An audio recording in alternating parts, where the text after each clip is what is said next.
Rosicrucian Christianity Lectures by Max Heindel. Narrated by Matthew Schmitz. Lecture 2. Where are the dead? A little thought will soon make it apparent to any investigator that we live in a world of effect, which is the result of invisible causes. Matter and form we see, but the force which molds the matter into form and quickens it is invisible to us. Life cannot be cognized directly by the senses. It is invisible and self-existent, independent of the varied forms we see as its manifestations. Electricity, magnetism, and steam are names given to forces never seen with the physical eyes, though, by conforming to certain laws discovered by experiment, we have made them our most valuable servants. We see their manifestations in moving streetcars, in railways, and steamships. They light our path at night and carry our message around the globe with a speed that annihilates space, bringing the antipodes to our very doors in seconds of time. They are at our beck and call at any and all hours, tireless and faithful in the performance of innumerable tasks, yet, as said, we have never seen these, our most faithful and valuable servants. These nature forces are neither blind nor unintelligent, as we mistakenly think. There are many classes of them, and they work along different avenues of life. Perhaps an illustration will make clear their status in relation to us. Let us suppose a carpenter is making a fence, and a dog is standing by watching him. The dog sees both the carpenter and his work, though it does not fully comprehend what he is doing. If the carpenter were invisible to the dog, it would see the fence being slowly built. It would see every nail driven. It would perceive the manifestation, but not the cause, and it would then be in some relation to the carpenter as we are to the nature forces which manifest about us as gravity, electricity, and magnetism. During the past few centuries, but particularly in the last 60 years, science has made giant strides in the investigation of the world in which we live, and the result has been to reveal in all directions a hitherto invisible world. With telescopes of increasing power, the astronomers have been reaching out into space, discovering more and more worlds. With admirable ingenuity, they have attached the camera to the telescope and thus have been able to photograph suns at such enormous distances from us that their rays make no impression on our eyes and can only be caught by hours of exposure of a sensitized photographic plate. In the direction of the minutely small, the increasing perfection of the microscope has achieved similar results. A world that was hitherto invisible to us has been discovered, containing an exceeding activity of life and marked by a diversity of forms scarcely less complex than the world we behold through our unaided senses. The effort of making such investigations through the eyepiece of a microscope is a severe one, causing intense strain on the eyes, but here also the camera lends its aid to man. With proper mechanical attachments and lightning speed, it can make permanent records of microscopic phenomena at the rate of perhaps 70 negatives per second. These may then be magnified and projected upon a screen as moving pictures. They may be seen by hundreds of people at the same time in comfort and ease. We may see how the sap slowly circulates through the veins of a leaf, or watch the way the blood races like a millstream through the semi-transparent veins of a frog's leg. Maggots in cheese appear as large as gray crabs meandering hither and thither in search of prey. A drop of water contains many dark-colored balls which grow and burst, throwing out numerous tiny globes which, in their turn, expand and fling out offspring. Dr. Bastian of London has even seen how a little black spot on the spine of a cyclop, of which there are many in a drop of water, developed into a parasite which fed on the cyclop. By means of the X-ray, science has been able to invade the innermost recesses of the dense body of the living human, photographing the skeleton and any foreign substance which may have become located there by accident. Thus, in many directions, a hitherto invisible world has presented itself to the gaze of the persistent investigators. Who shall say the end has been reached, that there are no other worlds in space beyond those now photographed by astronomers, no life dwelling in forms more minute than those discovered by the best microscopes of today? Tomorrow, an instrument may be designed that will reach beyond all previous devices and show much of what is hidden today. The infinitude of space, of the great and of the small, seems to be beyond question and independent of our cognition. In looking over the marvelous achievements of physical science, there is one characteristic particularly worthwhile to note, namely that each new discovery has been made through the invention of new or the improvement of previously existing devices to aid the senses. And for that reason, the investigators of science have been limited to the world of sense, the dense, physical world. Scientists have dealt with the chemical elements, solids, liquids, and gases, but beyond that they have no instruments capable of reaching, although forced to postulate a still finer matter they call ether, because without this finer medium they find it impossible to account for light, electricity, etc. Thus we see that physical science inductively recognizes the existence of an invisible world as a necessity in the economy of nature. Both physical and occult science are therefore agreed on that point, and both reach into the invisible world for solutions to problems. They differ as to the method of investigation and the credence to be given evidence thus obtained. Material science seeks only for explanation to problems insoluble on a purely physical basis, such as the passage of light waves through a vacuum or the resemblance of the flowers of the present season to those of past summers. In such cases, science readily postulates an invisible, intangible something like ether or heredity, and prides itself on its acumen and the ingenuity of its explanations. Occult science asserts that there is an invisible cause at the root of all visible phenomena, which, when known, will afford a more thorough knowledge of the facts of life than a mechanical concept, and that the most comprehensive idea of life is obtained by the study of both phenomena of the visible and the noumena or underlying causes of the invisible world. It therefore investigates the invisible worlds and offers a more thorough and reasonable solution to the problems of life than mere facts of science derived only through observation of the physical phenomena. Material science postulates ether and heredity as solutions to the above problems, though unable to offer actual proof of the truth of its hypotheses except their seeming reasonableness. Yet when occult science employs similar methods and declares the existence of the spirit, its immortality, its pre-existence to birth, and persistence after death, its independence of the body, etc., physical science sneers and inconsistently speaks of superstition and ignorance. It demands proof, though the evidence offered is at least as good as the scientific evidence of the existence of ether, heredity, and numerous other ideas advanced by science, implicitly believed in by the multitude that admiringly bows its head in the dust before any dictum supported by the magic word, science. No one can demonstrate the truth of a proposition in geometry to a person unacquainted with the principles of mathematics. For similar reasons, the facts of the inner worlds cannot be proved to the material scientist. If the person devoid of mathematical knowledge studies that science, he will be easily satisfied as to the solution of the problem. When the physical scientist has fitted himself for the apprehension of superphysical facts, he will have the proof and be compelled to uphold the very theories he now combats as superstition. Occult science commences its investigations at the point where material science leaves off, at the door to the superphysical realms, mistakenly called supernatural. There is nothing supernatural or unnatural. Nothing whatever can be outside nature, although it may easily be superphysical, for the physical world is the smallest part of the earth. Unlike the material scientist, however, the occult scientist does not pursue his investigations by means of mechanical instruments, but by improving himself, by cultivating faculties of perception latent in every human being and capable of being awakened by proper training. The words of Christ, "Seek, and ye shall find," were particularly applied to spiritual qualities and directed to whosoever will. All depends upon oneself. There is none to hinder and many to help the earnest seeker after knowledge.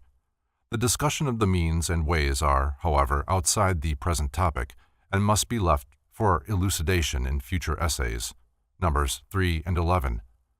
But, someone will say, what is the use of troubling about an invisible world? We are placed here in this workaday material world. What have we to do with an invisible world? And even though it may be true that we go there after death, why not take one world at a time? Sufficient unto the day is the evil thereof. Why borrow more? Surely such a view is a most short-sighted one. In the first place, a knowledge of the after-death state would take away the fear of death which haunts so many people, even while they are in the most vigorous health. In the most careless life, there are times when the thought of the leap in the dark which must sometime be taken dulls the sense of joy in life, and any explanation offering definite, reliable knowledge upon this important subject surely ought to be eagerly welcomed. Besides, as we look about us in the world, we see there is one law that must be apparent even to the most callous, the law of causation. Each day our work and condition depend upon what we did or did not do the day before. It is absolutely impossible for us to tear ourselves away from our past, to start afresh. We cannot perform an act that is not connected in some way with our previous acts, limited and hedged about by former conditions, and it must surely appear as reasonable to suppose that, whatever may be the mode of expression of life in the invisible world, it will be in some way determined by our present mode of life. It would be logical also to declare that if reliable information about this invisible world were available, it would be wise to prepare oneself with it for the same reason that when we wish to travel in a foreign country, we acquaint ourselves with its geography, laws, customs, language, or other necessary information. We do this because we know that the more thoroughly we are primed with this knowledge, the more we shall profit by our travel, and the less will be the annoyances due to changed conditions.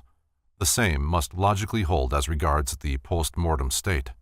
Again, some objector will say, but that is just the rub. Whatever the condition after death may be, no one knows for certain.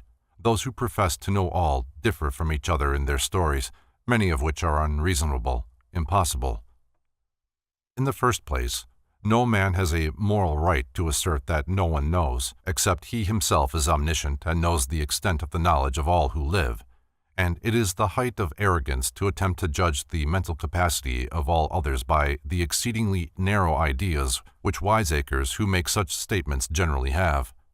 The wise man will always have an ear open for new evidence. He will be willing and eager to investigate, and even though there were but one man who professed knowledge of the invisible worlds, that would not necessarily prove him mistaken.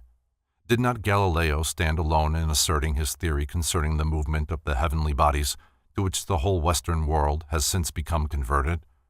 As to the difference of the stories told by those who profess to know about the invisible worlds, this is not only to be expected, but is a valuable feature, as an illustration from daily life will show. Supposing San Francisco had been entirely rebuilt on an imposing scale with all the latest and most modern improvements, and had decided to celebrate the occasion by a grand festival, many thousands would flock to the Golden Gate to rejoice in the new phoenix which had arisen from the ashes of that beautiful city, so suddenly swept from the face of the earth in a fiery death. Among others would probably come a considerable number of newspapermen, reporters from different parts of the country, for the purpose of sending reports to their respective publications. It is a foregone conclusion that although reporters are trained observers, no two reports would be alike. Some might have certain points in general, some would be unlike the others in every respect, for the simple reason that every reporter saw the city from his own particular viewpoint and noted only what appealed to him. Thus, instead of the diversity of reports being an argument against their accuracy, it would readily be seen that they would all be valuable as different phases of the one whole, and it is safe to say that a man who read all the different reports would have a vastly more comprehensive idea of San Francisco than if he had read only one report subscribed to by all the reporters. The same principle holds good concerning the different stories describing the invisible worlds. They are not necessarily untrue because varying, but form collectively a more complete narrative. As to the impossible stories, let us suppose that one of our San Francisco reporters, instead of observing, had spent the time enjoying himself and sent in an imaginary report. Surely that would not invalidate the honest reports. Or let us suppose that one was wearing a pair of yellow spectacles put on him without his knowledge, and he sent a report that the houses and streets were of gold. That would only show his ignorance in not knowing that the glasses were that color and not the city. and his report should not reflect on the sanity and veracity of the others. Lastly, let us remember that even though some things are at present beyond our reasoning power, that does not prove that they are unreasonable. The fact that a baby cannot understand square root constitutes no valid argument against mathematics. In short, no reasonable argument can be made by the materialist to prove that there is no invisible world any more than the man born blind can successfully debate against the existence of light and the color in the world about him. If his sight is obtained, he will see them. So no argument from those blind to the invisible world can conceive the seer of the non-existence of what he sees, and if the proper sense is awakened in such people, they too will perceive a world to which they have previously been insensible, though it was all about them, as light and color pervade the sense world, whether perceived or not. Passing onward from this negative testimony to the existence of the superphysical realms, to more positive evidence, an everyday illustration will show how matter is constantly changing from denser to finer states in nature. If we take a block of ice, we have a solid. By applying heat to it, we raise the vibrations of the atoms which compose it, and it becomes a liquid, water. If we apply more heat, we raise the vibrations of the atoms in the water to such a rate that it becomes invisible to the eye. Then we have a gas, which we call steam. The same matter which was visible in the ice and in the water has passed from our sight, but not out of our existence. For by the application of cold, it will be condensed into water, and then may again be frozen into ice. Though matter may pass beyond the range of our perception, it still persists. So does consciousness continue, though it may be unable to give to me the slightest sign of existence. That has been proven in cases where a person has seemingly died, where not the faintest flutter of the heart or the slightest respiratory movement could be perceived, and perhaps at the last moment before interment, the supposedly dead would come to life, repeat every word and describe every action of those who had been around him while entranced.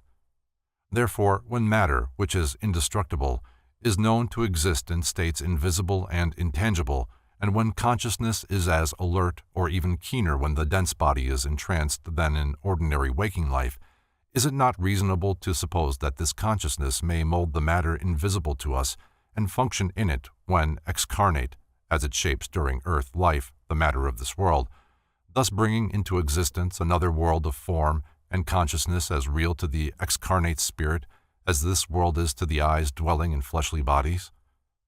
Even during life in the dense body, we know and deal with the invisible world at every moment of our existence, and the life which we live, there is the most important part of our being, the basis of our life in the dense world. We all have an inner life where we live amidst our thoughts and feelings, in scenes and under conditions unknown to our outside environment.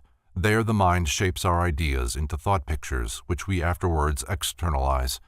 Everything we see about us and contact with our senses and call real is but the evanescent shadow of the intangible, invisible world.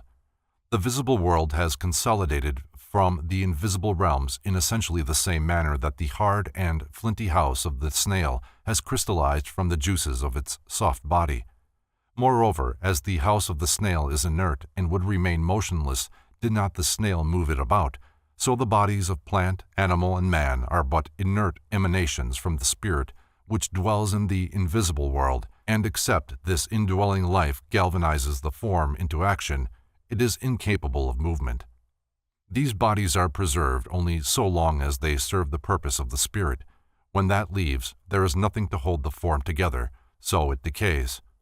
Furthermore, all that we see about us, as houses, streetcars, steamboats, telephones, in short, all objects that have been fashioned by the hand of man, are crystallized imaginations which have their origin in the invisible world. If Graham Bell had not been able to imagine the telephone, it would never have come into existence. It was Fulton's inner life that first witnessed the birth of the steamboat, long before it became the visible Claremont. As to the reality and permanence of the objects in the invisible world, they are far more so than the visible conditions which we mistakenly think of as the acme of reality. We regard our mental pictures and imaginations as less real than a mirage, and speak of them in a slighting manner as a mere thought or just an idea, when in truth they are the underlying realities of all that we see in the world about us. An illustration will further emphasize the point. When an architect wishes to build a house, he does not order lumber and other materials sent to the building site, hire workmen, and tell them to go ahead and build. He formulates an idea, thinks it out, first building the house in his mind with as much detail as possible, and from this mental model the house might be built if it could be seen by the workmen, but it is yet in the invisible world, and although the architect perceives it plainly, the veil of flesh prevents others seeing it. Thus it becomes necessary to bring it within the sense world and make a visible plan which the workmen may follow. This is the first consolidation of the thought picture of the architect, and when the house is built we see in wood and stone what was first an idea in the architect's mind and invisible to us. As the relative stability of the idea in building, it is plain that the house may be destroyed by dynamite or some other powerful element of destruction, but the idea in the architect's mind even he cannot destroy, and from that idea a similar house may be built at any time while the architect lives.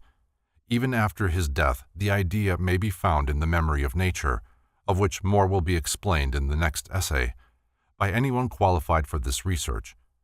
For no matter how long ago the impression was formed, it is never lost or destroyed. While we may thus inductively infer the existence of an invisible world, this is not the only means of proof. There is an abundance of direct testimony to show that there is such a world, testimony from men and women of unquestioned integrity, whose truth and accuracy are never questioned regarding other matters, who state that this invisible world is inhabited by those whom we call dead, who are living there in full possession of all their mental and emotional faculties, living under conditions which make their life as real and profitable as ours, perhaps more so. It is further capable of proof that at least some of them take considerable interest in the affairs of the physical world. Suffice it to take two instances of worldwide fame. There is first the testimony of Jeanne d'Arc, the Maid of Orleans, to hearing voices which spoke to and directed her. Let us consider the story of her life and see if it does not bear the stamp of truth. Here we have a simple, pure, and unsophisticated peasant girl, scarcely more than a child who had never been outside her native village before going upon her mission. She was extremely timid, afraid of disobeying her father, yet the imperious voices drove her to brave his displeasure, and she set out to find the King of France. After much trouble, but constantly guided by voices, she was finally granted an audience by the king. When she entered, the king stood in the midst of his courtiers. A puppet was seated on the throne, and everyone expected to see her discomfited, for she had never seen the king, but, guided by the faithful voices, Jeanne hesitatingly walked up to him and saluted. She convinced him of the truth of her mission by whispering in his ear an exceedingly weighty secret known only to himself.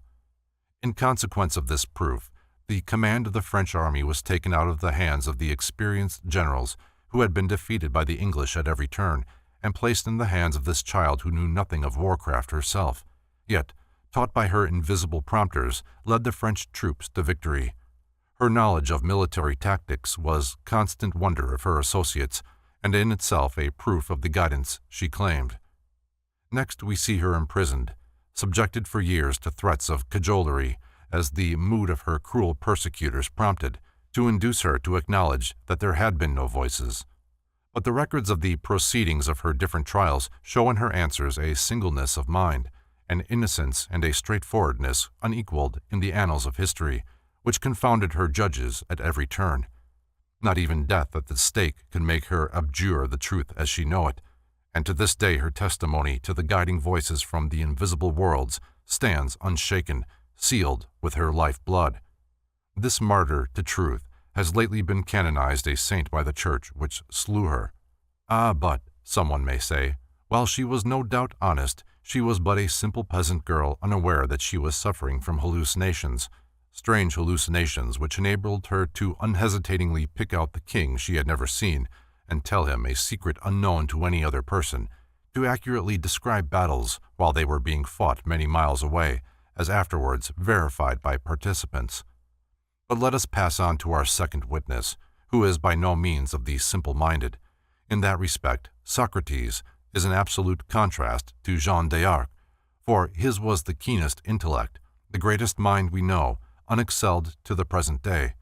He also sealed his testimony to the voice of guidance from the invisible world with his lifeblood, and we may take it as a self-evident fact that it must have been an exceedingly intelligent voice, or it would never have been able to counsel so great a sage as Socrates. To hold that he was insane or suffering from hallucinations will hardly meet the case, for a man who, like Socrates, would weigh all other matters with such nicety is above suspicion in that respect, and the more reasonable course it to acknowledge that there are more things in heaven and earth than we know individually or collectively, and then start to investigate. That is indeed what the most advanced people are doing in our day and age, realizing that it is just as foolish to be too skeptical to investigate as to be overcredulous and take for gospel truth everything we hear. Only by properly informing ourselves is it possible for us to arrive at a conclusion worth of our manhood or womanhood, no matter whether we decide one way or the other. Recognizing this principle and the single importance of the subject, the Society for Psychical Research was formed more than a quarter of a century ago and numbers among its members some of the brightest minds of our time. They have spared no pains to sift the truth from error in the many thousands of cases brought to their attention, and as a result we find that one of the most prominent scientists of our time, Sir Oliver Lodge, as president of the Society, gave to the world several years ago the statement that the existence of an invisible world inhabited by the so-called dead and their power to communicate with this world had been established beyond peradventure in such an abundance of cases as to leave no room for doubt. Coming as that statement does from one of the greatest of modern scientists, one who has brought into his psychic studies a mind sharpened by science, who was well protected against being duped in any way, such testimony should command the highest respect among all who are seeking for truth.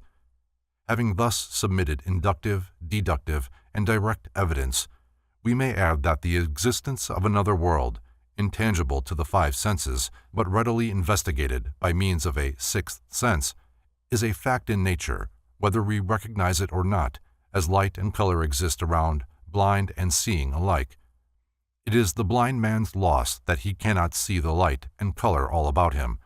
It is ours if we are blind to the superphysical realms, but to all who will take the trouble to awaken their latent faculties, the opening of the proper sense is but a matter of time. When that time comes, we shall see that the so-called dead are all about us, and that in fact there is no death, as John McCreary says in the following beautiful poem. There is no death. The stars go down, to rise upon another shore, and bright in heaven's jeweled crown, they shine forevermore. There is no death. The forest leaves convert to life the viewless air. The rocks disorganize to feed the hungry moss they bear. There is no death. The dust we tread shall change beneath the summer showers to golden grain or mellow fruit or rainbow-tinted flowers. There is no death. The leaves may fall, the flowers may fade and pass away. They only wait through wintry hours, the warm, sweet breath of May. There is no death, although we grieve, when beautiful, familiar forms that we have learned to love are torn from our embracing arms. Although with bowed and breaking heart, with sable garb and silent tread, we bear their senseless dust to rest, and say that they are dead. They are not dead. They have but passed beyond the mists that blind us here, into the new and larger life of that serener sphere. They have but dropped their robe of clay to put a shining raiment on. They have not wandered far away. They are not lost or gone. Thou unseen to the mortal eye, they still are here and love us yet. The dear ones they have left behind, they never do forget. Sometimes upon our fevered brow we feel their touch, a breath of balm. Our spirit sees them, and our hearts grow comforted and calm. Yes, Ever near us, though unseen, our dear immortal spirits tread. For all God's boundless universe is life. There are no dead.